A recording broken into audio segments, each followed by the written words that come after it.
매주마다 프린트물을 또 나눠드리고 또 함께 말씀을 또 함께 나누게 되면서 항상 물음표가 붙어요. 어떤 물음표가 붙냐면 얼마나 기억하여 주실까, 또 이 기억되는 복음의 은혜와 능력이 우리 청년들의 삶에 얼마나 또 유지하며 살아갈 수 있을까라는 물음표가 붙게 합니다. 그런데 그럼에도 불구하고 하나님께서는 연약한 저를 통하여 또 우리 목장들을 통하여서 또 소그룹 모임과 또 설교를 들을 때마다 성령께서 감동하게 하여 주시고 도우시는 은혜가 있는 줄로 믿습니다.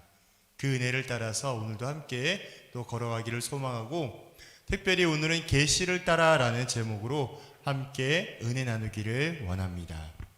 이제 성경의 이해, 본문의 이해에 대해서 또 나누도록 하겠습니다.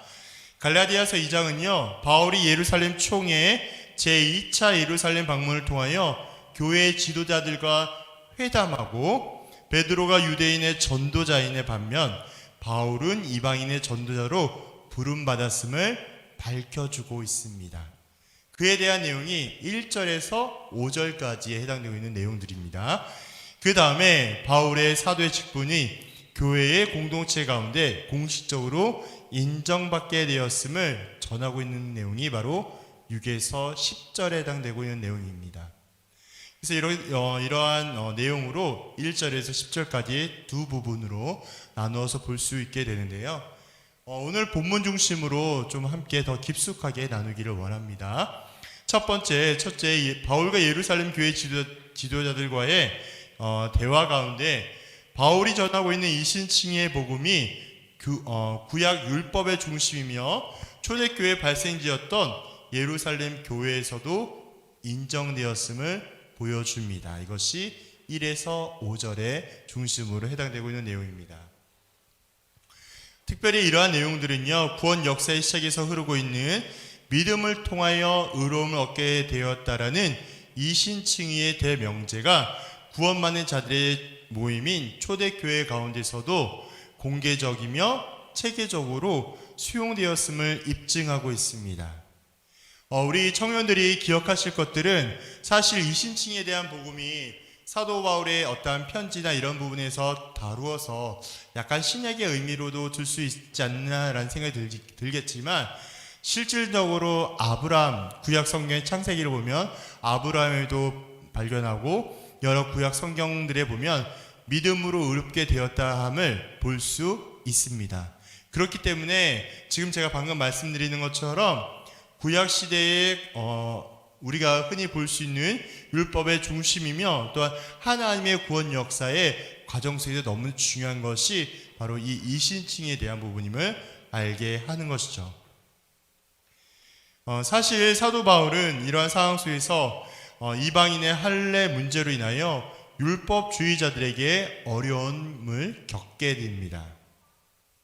그들은 이방인 출신인 디도에게 사도 바울이 억지로 할례를 강요했다는 것을 거짓으로 주장하게 되지만, 바울은 이런 상황 가운데 헬라인 디도에게 억지로 할례를 강요하지 않았음을 3절을 통하여 볼 수 있습니다. 읽어드릴게요.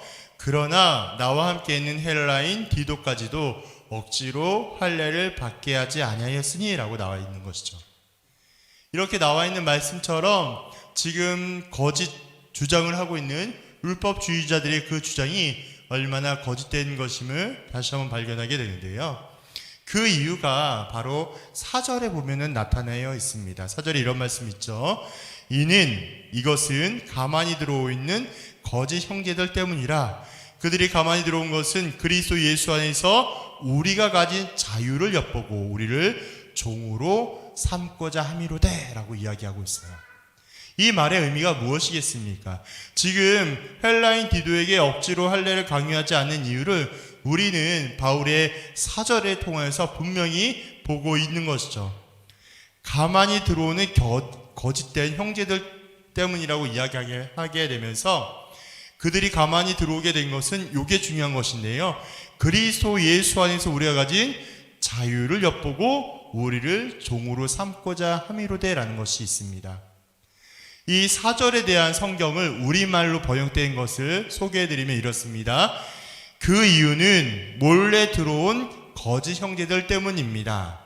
그들은 우리를 종으로 삼고자 그리스도 예수 안에서 가지고 있는 자유를 엿보려고 몰래 들어온 사람들입니다 라고 우리말 성경으로 번역이 되어 있습니다. 무슨 말일까요? 지금 율법주의자들에게 그들이 지금 사도 바울이 전하고 있는 복음의 은혜와 능력이 마치 지금 거짓된 것들을 계속 끊임없이 이야기하면서 예수 안에 있는 우리가 가진 자유가 뭘까요? 바로 구원의 은혜예요. 구원의 자유예요. 이 구원의 자유로부터 자신들로 하여금 우리를 종으로 삼기 하기 위한, 쉽게 이야기해서 다시 한번 율법주의로 돌아오게 하기 위한 방편임을 보게 되는 것입니다. 결국 구원에 이르게 하는 것은 율법 준수가 아니에요. 구원에 이르게 하는 것은 다른 것도 아니고 오직 믿음으로만이 가능한 사실임을, 진리임을 우리는 분명하게 깨달을 수 있습니다. 그래서 끊임없이 교회 공동체 가운데, 그 공동체 가운데 얼마나 많은 일들과 많은 유혹됨들과 많은 거짓된 주장들이 그들을 얼마나 많이 공격하며 혼돈하게 하며 어렵게 하는지를 우리는 쉽게 발견하게 되는 것이죠. 특별히 초대교회의 중요한 쟁점, 중요한 문제들이 있는데요. 두 가지가 있어요. 하나는 율법을 준수해야 한다. 두 번째는 할례를 시행해야 한다라는 부분이 있습니다.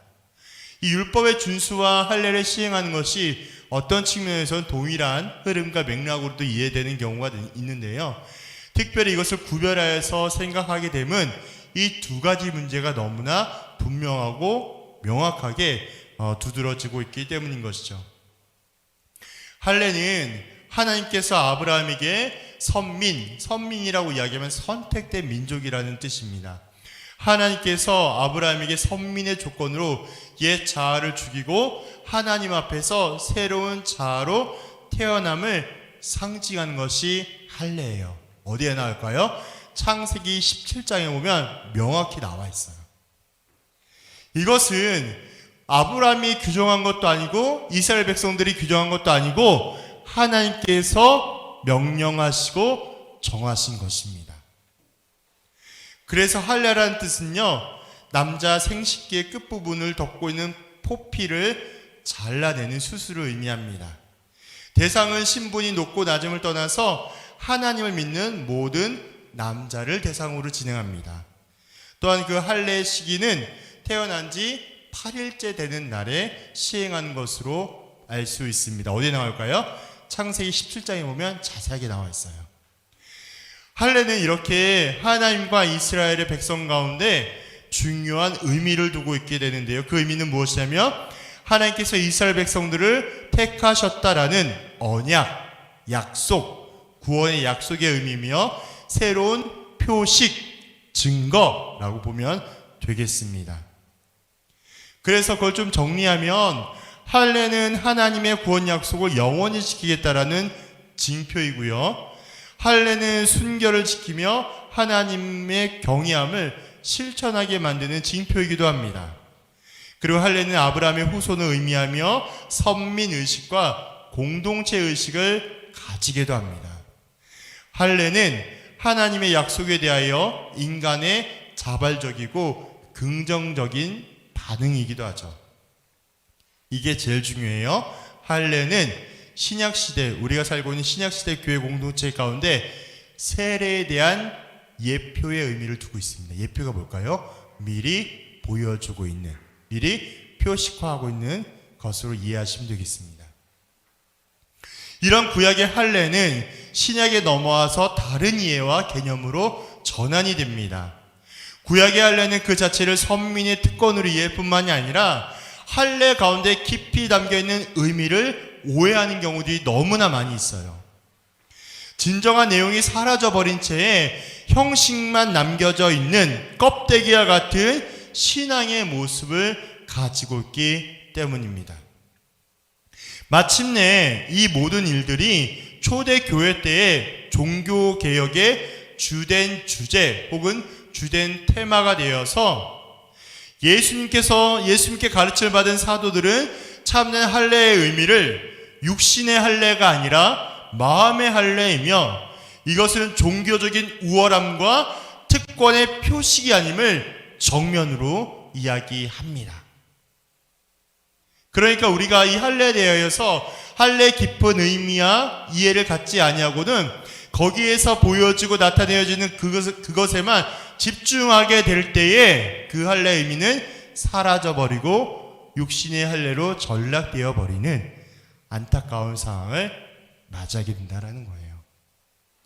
즉 예수님께서 즉 이러한 부분은 오직 믿음으로 의롭게 되어 거룩하게 살게 된 것을 확인하는 표식에 불과함을 선언하고 있습니다. 어디에? 로마서 2장 25, 29절, 로마서 4장 9절에서 13절에 오면 정확히 나와 있어요. 즉 예수님께서 나타나셔서 칭의의 이해와 개념이 적용될 때에 여기에다가 이렇게 거기에 있는지 모르겠습니다만 더 이상 육신의 할례는 무가치하게 되었으며 그 기능을 무엇이? 세례가 대신하게 됩니다. 구약시대부터 이루어졌던 선민의 의식과 공동체 의식이 쭉 지내온 게 되어 있으면서 하나님의 놀라운 구원 계획이 누구를 통하여? 예수의 십자가와 부활을 통하여서 영원히 우리에게 약속이 되어주는 구원의 완성함을 이루게 하셨습니다. 그러므로 인하여 그 가치와 그 이해는 더 이상 의미가 없게 되어지고 그 아래에 바로 세례를 통하여 우리에게 언약의 백성, 약속의 백성임을 다시 한번 깨닫게 하는 것이죠. 따라서 세례는요, 믿음과 구원, 정결함의 표징입니다. 우리 교회는 올해는 조금 그렇지만 내년에 이제 학습과 세례를 진행하게 될 때에 기억해 두실 게 뭐냐면 또 다시 그때 이야기하겠지만 학습과 세례 모두 다 동일합니다. 그리스도 안에서 첫째, 내가 죄인 되었다는 사실.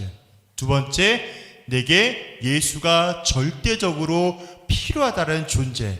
세 번째는 많은 사람들 앞에, 공교회 앞에 내 믿음과 신앙을 고백하며 죽었던 옛 자아는 완전히 사라지고 예수로 인하여 전혀 새로운 존재로 거듭나게 됨을 고백하는 거예요.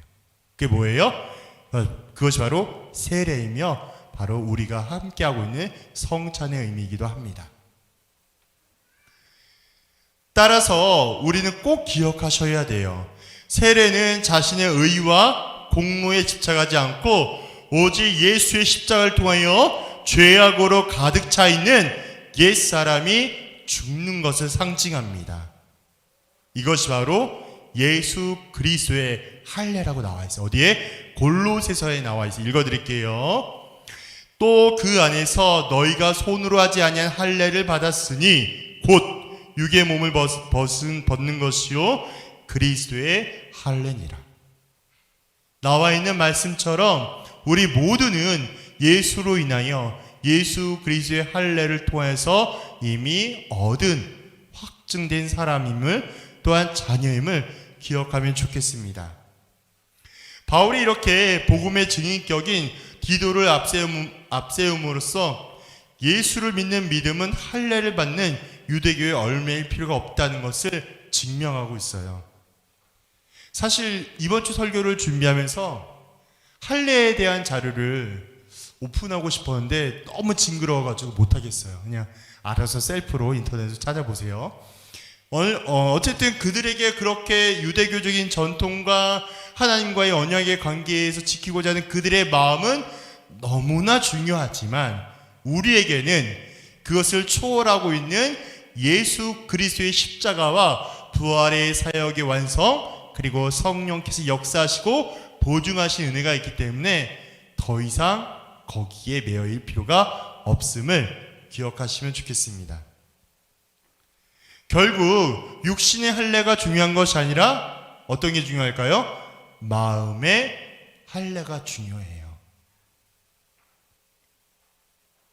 우리 안에 끊임없이 작동하고 있는 뭐가 있을까요? 죄가 있겠죠. 또 유혹이 있겠죠. 또 자기 합리화가 있을 거예요. 우리 청년들의 모든 삶을 제가 다 이해할 수 없지만 시시각각으로 공격해오는 자신들을 향하여 공격해오고 있는 여러 가지 유혹과 죄악들로 인하여서 끊임없이 기억하셔야 돼요. 무엇을요? 나는 여전히 죄인이고 나는 여전히 예수가 필요한 존재임을 고백하셔야 돼요. 이것이 고백이 되지 아니하고 끝까지 그냥 그렇게 살아가다가 언젠가 내가 다시 죄악된 죄악된 길에 들어설지도 모르고, 물론 하나님의 구원의 계획과 인도하신 완성하심에 따라 큰 어떤 어려움과 환난을 당하진 않겠지만, 그럼에도 불구하고 하나님께서 우리를 다시 한번 예수를 통하여 붙잡아 주시고 성령님의 도우심으로 인도하신다는 사실을 기억하시면 좋겠습니다. 그래서 우리는 마음의 할례를 받아 예수님의 마음을 배워야만 해요. 그 마음이 빌립보서 2장 5절에 있습니다. 너희 안에 이 마음을 품으라. 곧 그리스도 예수의 마음이니. 예수의 마음을 품으라는 것이 다른 것이 아니라요, 우리가 철저히 죄인됨을 고백하는 것과 우리의 죄악이 십자가로 완전히 사해진 것, 용서된 것과 그 다음에 부활하셔서 우리의 소망은 이 땅에 있는 것이 아니라 하나님께 있음을 고백하며 인정하는 신앙, 그리고 그 마음을 기억하면 좋겠습니다. 두 번째는요, 사도 바울은 베드로가 예수님께로부터 유대인의 사도로 세운 것처럼 자신을 이방인의 사도로 세운 자임을 밝혀주고 있어요. 사실 이게 그냥 그럴 수 있는 내용 아닌가라고 생각할 수 있겠지만 문맥상 흐름상 이해를 볼 때 너무나 중요해요. 그냥 단지 베드로는 게바는 다른 초대교회의 어떠한 지도자들을 통해서 어떠한 그 전도자로, 유대인의 전도자로 불려졌다고 생각할지 모르겠지만 사실 그보다도 더 중요한 의미가 있음을 함께 나누기를 원합니다. 바울은 사역의 방향성에 있어서 베드로와 비롯한 다른 사도들과 구별됨을 보여주고 있습니다. 그러나 그 목적과 내용은 동일함을 강조하고 있으면서도 결국 이방인에게 복음을 전하는 사역이 복음을 널리 전하라라는 예수님의 명령에 순종한 사실임을 기억하면 좋겠습니다. 사도행전 1장 8절이죠. 그러면서 율법주의의 부당함과 복음의 정당성을 증거하고 있어요. 끊임없이 자신의 사역과 자신의 부르심과 유대인의 그 전도자로서 유대인의 부르심을 받고 있는 베드로의 모습을 같이 견주게 하면서 자신이 사역을 감당하고 이방인의 전도자로서의 삶을 다시 한번 이야기하고 있는 모습을 보게 되는 것이죠.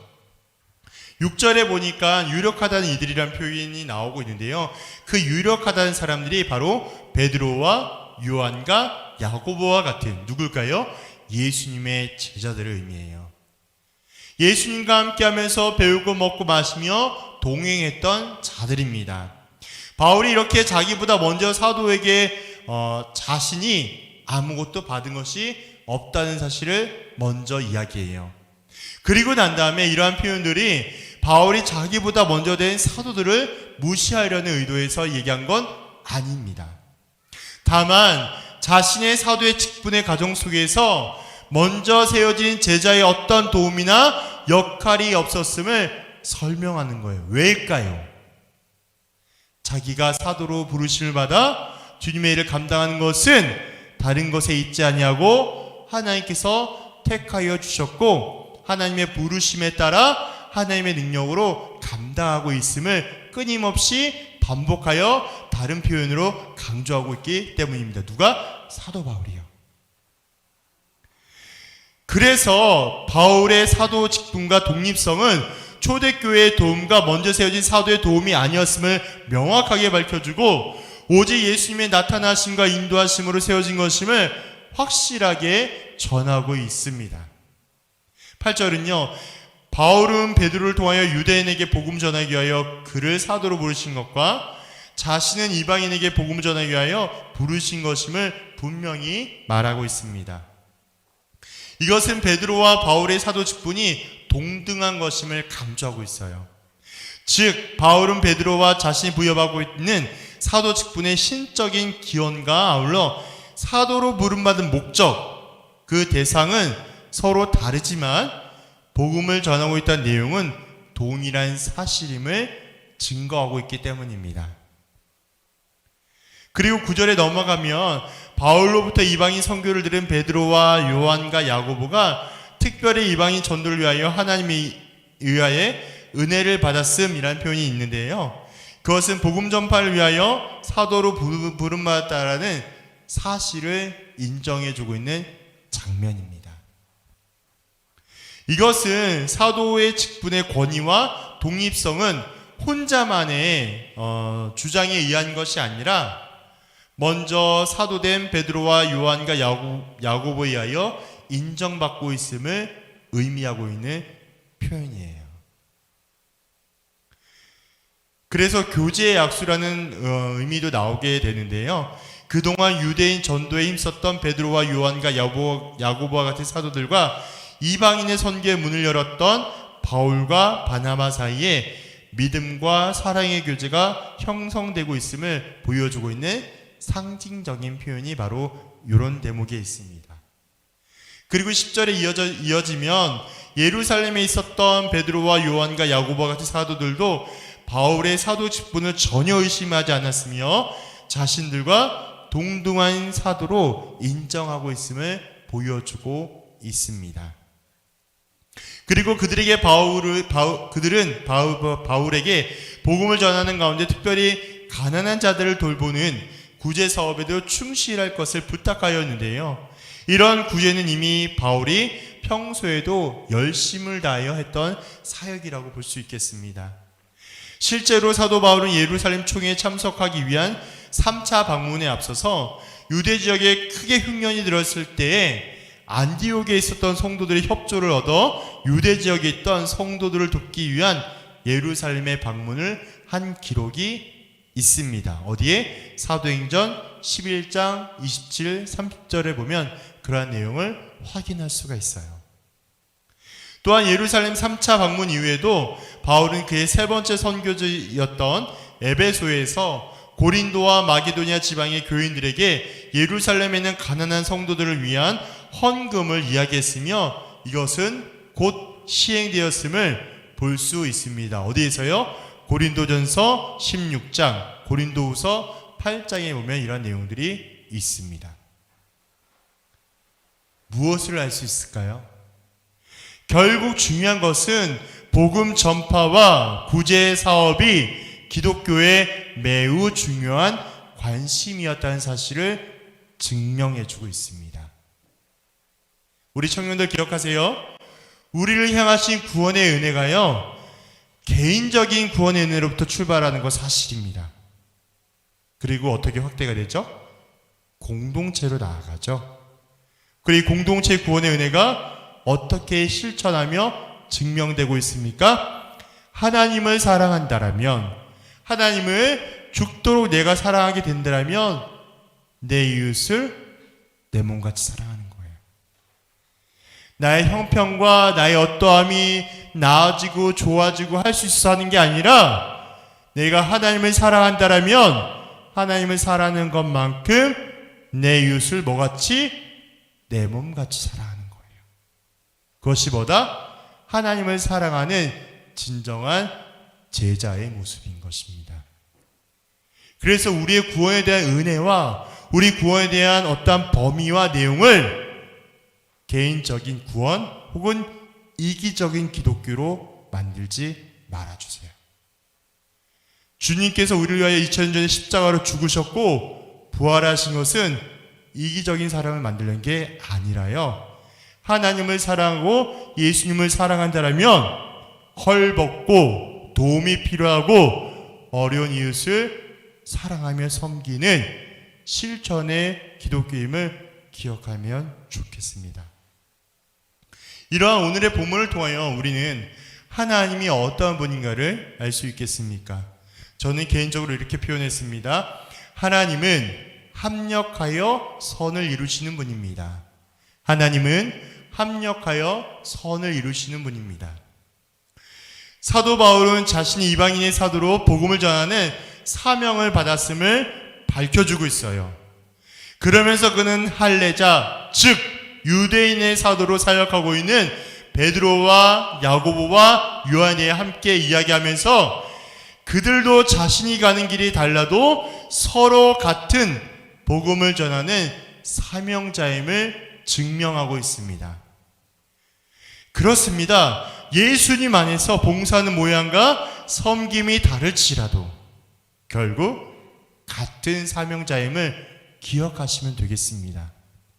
우리 청년부는 아직 이러한 세세한 나눔이 지금은 없지만 좀 더 우리가 나중에 상황이 달라지고 또 환경이 달라지게 될 때에 우리 안에 섬김이 다양해질 수 있겠죠. 어떤 친구는 찬양단으로, 어떤 친구는 세가족으로, 어떤 친구는 목장으로, 어떤 친구는 임원으로, 어떤 친구는 무엇으로, 어떤 친구는 다른 모양으로 할 수 있는데 중요한 것은 여기에 나와 있는 것처럼 복음을 전하고 그리스도의 교회를 세워나가는 사명자임을 기억하시면 됩니다. 모양과 섬김이 다를지라도 한 가지 원칙, 예수의 복음을 위하여 그리스도의 교회를 견고하게 세워나가기 위한 우리의 노력과 섬김임을 기억하면 좋겠습니다. 그러면 우리에게 주시는 교훈이 무엇일까요? 세 가지를 좀 요약했는데요. 적어보세요. 하나는요, 사명을 주시는 분은 동일합니다. 첫 번째, 사명을 주시는 분은 동일합니다. 두 번째, 사명의 목적은 동일합니다. 사명의 목적은 동일합니다. 세 번째, 사명 감당의 자세는 동일합니다. 이렇게 세 가지로 나누었습니다. 사명을 주시는 분은 동일해요. 믿으십니까? 감사합니다. 먼저 주님 안에서 일하는 모든 자들이 같은 사명자라는 사실을 꼭 기억하셔야 돼요. 우리 안에는 그런 모습이 아직 발견되지 않지만 저 옆에 저쪽에 큰 데를 가보면 서로 워낙 많은 사람들과 친구들이 다양하여서 내가 하고 내가 맡기고 내가 진행하는 모든 것들만이 우월해요. 다른 거는 별로. 나랑 다르면 틀렸어. 이러한 팽배주의가 되게 가득합니다.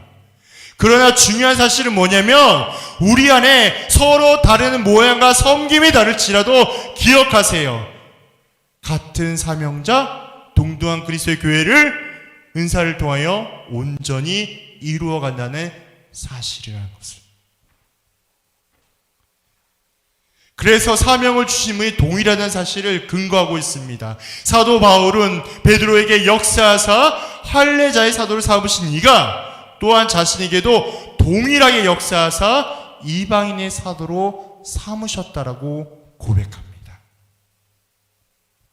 이렇게 예수님 안에서 일하는 모든 자들은요, 한 분 한 분, 한 청년 한 청년 하나님께서 사명을 부여받은 자들이라는 거예요. 그 모양과 섬김이 서로 다를지라도 기억하십시오. 그 자리는 하나님께서 주신 자리예요. 그러므로 각자에게 주시는 것들 기억하여 주시고 또한 서로 다른 장소에서 다양한 내용과 모습으로 섬긴다 할지라도 하나님의 계획과 뜻에 맞추어 감당하는 자리임을 잊지 마십시오. 누가 뭐라 하든 상관치 않아요. 그 자리를 누가 볼까요? 하나님이 보세요. 하나님이 그 모습을 바라보시면서 하나님께서 그 수고와 섬김에 기뻐하여 주시고 하나님께서 늘 성령의 능력과 충만함으로 연약함을 채워주십니다. 왜요? 하나님의 일이기 때문에. 사람의 일이 아니라요. 하나님이 그 일을 감당하시기 때문에 하나님께서 그 일을 하게 하십니다. 우리 교회 상황은 아니에요. 갑자기 불현듯 드는 생각이 있는데요. 어떠한 청년이 어떠한 일을 감당하게 될 때 시간이 너무 없어서 좀 쫓기는 삶을 살고 있었어요. 근데 참 기억이 많이 남는 것이 뭐냐면 주일의 사역을 준비하기 위하여서 밤 늦은 시간에 목요일과 화요일을 짬을 내어서 혼자 무언가 준비하고 연습하는 모습이 불현듯 생각이 났습니다. 물론 그 형제, 그 청년이 준비했던 것 자체가 의롭다 잘했다라고 말을 하고자 하는 건 아니에요. 그러나 그 안에서 수고하고 열정을 다하여 교회와 부서와 사역을 섬긴다는 그 마음이 얼마나 귀했던가를 알게 해주는 모습이라 생각이 들었던 것이죠. 우리는 마찬가지예요. 서로 다른 모습과 다른 모양으로 섬긴다 할지라도 하나님께서 하나님의 계획과 뜻 가운데 맞추어 감당하게 됩니다. 그러므로 각자에게 주어진 귀한 은사, 귀한 달란트는 그것을 통하여 하나님의 사역을 감당하고 교회를 아름답게 세워져 나갈 때에 모두 같은 방향을 가지고 있음을 기억하시기를 부탁드립니다. 내가 남들보다 무언가 조금 더 잘해요? 내가 남들보다 어떠한 좀 재능이 있는 것 같아요? 그게 나를 위한 게 아니라 나를 드높이고 나의 의를 나타내는 것이 아니라 그 일을 통하여 하나님의 영광과 하나님의 나라를 드높인다는 사실을 기억하길 원합니다. 두 번째는요, 사명의 목적은 동일해요. 첫 번째, 사명을 주시는 분이 동일하다면 두 번째는 사명의 목적이 동일합니다. 서로 다른 봉사를 감당하며 하나님의 일을 행하게 될 때 궁극적인 목적은 동일합니다. 즉 예수님 안에서 행하는 모든 일들은 그 행하는 자들의 형편과 상황에 따라서 목적을 달라지는 게 아니에요. 다시 이야기하면 섬기는 자들의 형편과 상황에 따라서 그 방향과 열매가 달라지는 게 아니에요. 즉 예수님 안에서 행해진 모든 일들은 자신의 유익을 구하는 서로 다른 이기적인 목적이 없다라는 겁니다. 남들이 나의 섬김을 보고 나의 봉사를 보게 될 때에 그것이 어떻게 판단되었든 중요하지 않아요. 중요한 건 뭘까요? 이 수고와 섬김이 하나님께 영광이 되고 기쁨이라면 그것으로도 충분합니다. 그래서 오직 하나님의 영광을 위하여 동일한 목적을 가지며 우리는 기쁨으로 섬길 수 있어야 해요. 그래서 하나님의 영광을 위한다라는 말은요, 복음의 교훈을 삶의 자리에서 실천한다는 사실을 두고 있습니다. 이 말의 의미는 결국 제자의 삶을 강조하는 거예요. 이 말의 뜻은 십자가의 길을 걷기를 요구하는 삶입니다. 이 말의 의미는 바로 자기 부인의 삶을 살아가기를 요구하는 거예요. 왜일까요? 자기의 삶에 자기가 인정되게 되면 자기가 택하게 되고 자기의 의지가 있고 자기의 모습이 담겨져 있기 때문입니다. 우리는 그래서 늘 끊임없이 무엇으로? 성경을 통하여, 무엇으로? 성령의 깨닫게 하심으로 우리는 순종의 자리에 나아가셔야 돼요. 그렇게 살아가게 될 때에 제자의 삶이 뭔가 특별하고 화려한 게 아니라요, 복음의 말씀대로, 복음의 교훈대로 살아내는 것, 그것이 바로 제자의 삶이에요. 할례자의 사도로서 베드로의 가는 길과 이방인의 사도로서 바울이 가는 길이 서로 다르다 할지라도 그들은 모두 자신들이 복음의 사역을 통하여 주의 이름이 높아지고 하나님의 영광만이 드러나기를 목적에 두고 있습니다. 그리고 그 사명을 온전히 감당하고 있죠. 그러므로 각자에게 주신 은사가 다르고 맡은 봉사가 다르며 장소가 다를지라도 기억하세요. 오직 하나님께 영광을 돌린다라는 동일한 목적이 있으며 이 목적을 통하여 서로 연합해야 한다는 사실을 기억하시기를 바랍니다. 어디 안에서?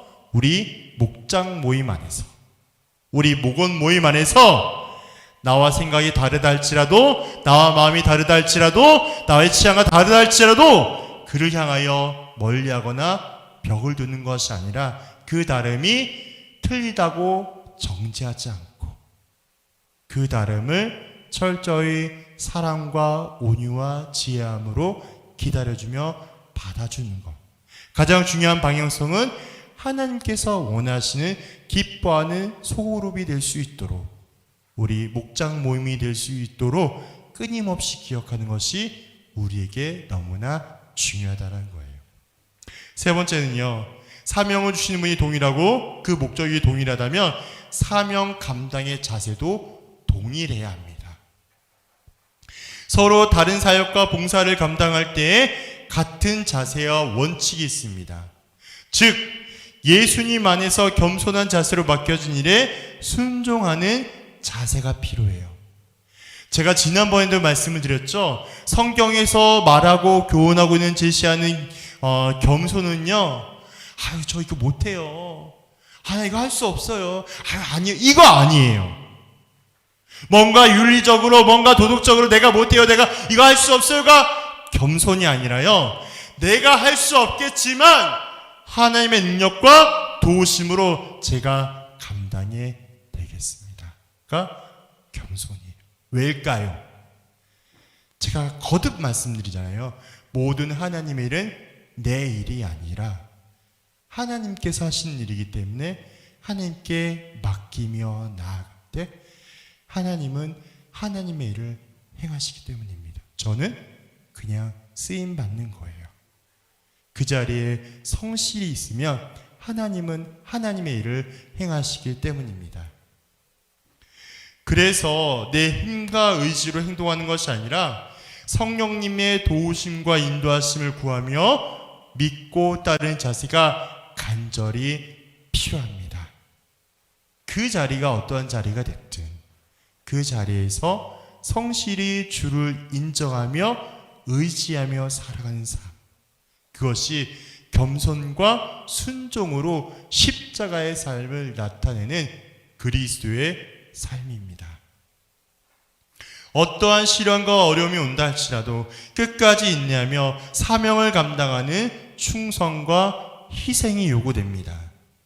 이 모든 사명을 온전히 감당한 후에 오직 예수님의 이름만이 나타나도록 애쓰는 종의 자세가 필요해요. 우리가 왜 이렇게 살아야 될까요? 제가 거듭 반복하여 강조하여 말씀을 드리지만 예수께서 보여주신 십자가의 죽음이 바로 우리의 삶의 방향과 목표가 되기 때문인 것이죠. 아무 이유 없이 아무 죄가 없으신 예수님께서 우리를 위하여 죽으신 삶. 또 저마다의 내용과 이유가 다 있겠지만 핍박과 조롱과 그 살점이 뜯겨져 나가는 채찍을 받으면서 가장 극악한 형벌이 십자가의 대못을 박히고 가시면류관으로 죽으신 예수의 삶. 그 삶이 있기 때문에 우리는 그 삶을 따라가야 해요. 왜냐고요? 우리는 이 땅의 삶이 전부가 아니라요, 하나님께 소망을 고 천국의 소망을 두고 있는 자들이기 때문에 그래요.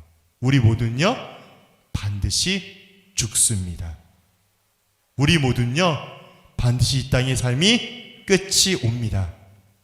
그러나 중요한 것은 믿는 자는 이 땅의 죽음이 절망과 멸망이 아니라요, 이 땅의 죽음은 위로와 소망입니다. 왜일까요?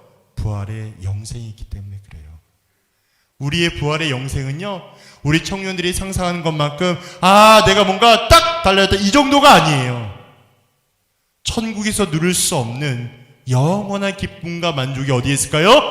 천국에서 하나님 보좌 우편에서 우리를 예비해 놓고 있기 때문입니다. 그래서 어디에게 소망을 둘까요? 하늘 아버지께 우리는 소망을 두고 이 땅을 어떻게 살아가요? 청지기의 삶으로 살아가시는 거예요. 어떻게? 하나님의 사명과 뜻을 온전히 감당하는 자세와 모습이 중요하겠습니다. 그러므로 어떠한 역할과 자리와 모습이 주어진다 할지라도 그 어느 곳에서 일을 하든지 동일하게 필요합니다. 그 모습을 기억하는 우리 모든 청년 또 예배자들이 되기를 주님의 이름으로 부탁드립니다. 기도하겠습니다. 하나님 아버지, 너무나 감사합니다. 오늘도 말씀을 따라서, 계시를 따라서 하나님의 은혜 가운데 다시 한번 세워지는 사도 바울의 모습을 바라보게 됩니다. 우리도 모든 상황 가운데 주님을 더욱더 인정하며 살아갈 수 있도록 복의 복을 더하여 주시고 하나님의 나라와 영광을 위하여 믿음으로 달려갈 수 있는 우리 모든 청년들이 되게 축복하여 주옵소서. 주님께 모든 것을 의탁드리오며 살아 역사하시고 부활하신 예수님의 이름으로 기도하옵나이다. 아멘.